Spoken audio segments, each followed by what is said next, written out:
कहते हैं कि महाभारत में भगवान श्री कृष्ण को मास्टर ऑफ फिटनेस क्यों कहा जाता है। कहते हैं कि श्री कृष्ण केवल लीलाधार नहीं रहे हैं, बल्कि जब भी रणनीति, शासन, कला, राजनीति की बात आती है तो श्री कृष्ण उसके उस दात रहे हैं। उनकी इन रणनीति या आज भी प्रासंगिक है और लोगों के लिए प्रेरणा का स्रोत है।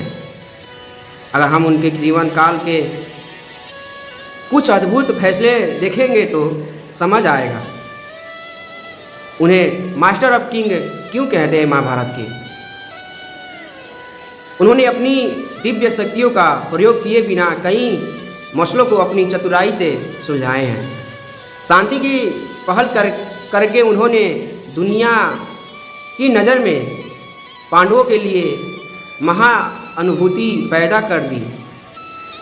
महाभारत युद्ध में श्री कृष्ण रथ को सारथी होने के बावजूद युद्ध के दिशा देने वाले एक अदृश्य सेनापति थे। श्री कृष्ण के पास दिव्य शक्तियाँ थी, लेकिन वो उनका प्रयोग धर्म की रक्षा की। महाभारत में इन घटनाओं के जरिए दिखाया गया है कि भगवान श्री कृष्ण को कूटनीति, राजनीति और मतभेद सुलझाने में कितने माहिर थे। उन्होंने कई ऐसी घटनाएं टाली है जो धर्म के रास्ते में आ सकती थी। उन्होंने अपनी दिव्य शक्तियों का प्रयोग किए बिना कई मसलों को अपनी चतुराई से सुलझाए हैं। उन्होंने छल बल सब का प्रयोग किया, लेकिन धर्म को सर्वोच्च रखे। इसलिए श्री कृष्ण को छलिया भी कहा जाता है, लेकिन इसके प्रयोग में भी सही उद्देश्य हमेशा उनकी प्रधानता रही। श्री कृष्ण को उनके अद्वितीय ज्ञान, अंतर्दृष्टि और चतुराई के कारण मास्टर ऑफ फिटनेस महाभारत में कहा गया है, और चतुराई के कारण गया है। चलिए जानते हैं कि उनके कुछ खास गुण और वो घटनाएं जिसके कारण उन्होंने उपाधि दी गई।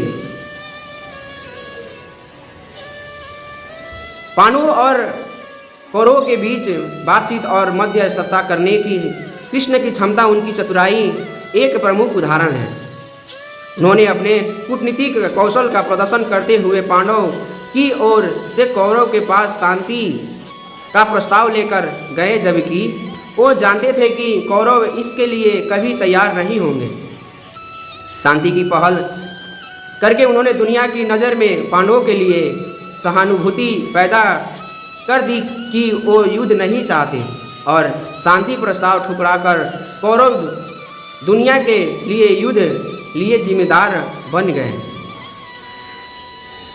कृष्ण पांडवों को हमेशा अपना सैन्य रणनीति के मामले में, राजनीतिक चालबाजी के मामले में और नैतिक दुविधाओं पर मार्गदर्शन देते थे।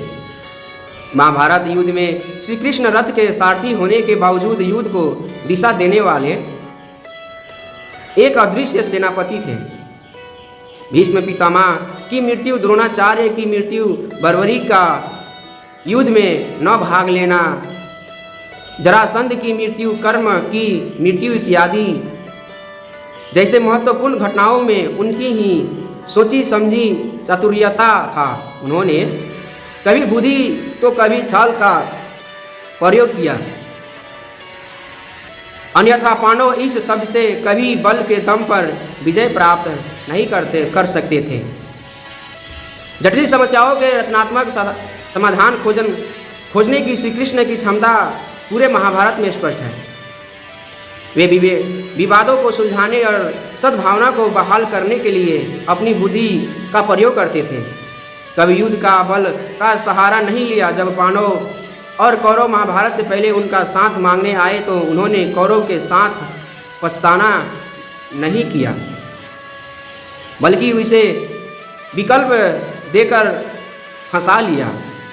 वो जानते थे कि दुर्योधन सेना और उनमें से सेना ही चुनेगा, और ऐसा हुआ भी। इस तरह दुर्योधन को कृष्ण की सेना मिल गई, जबकि अर्जुन को कृष्ण का दिमाग मिला जो किसी भी चक्र या व्यूह को तोड़ सकता था, वो भी सक्रियता से युद्ध में भाग लिए बिना।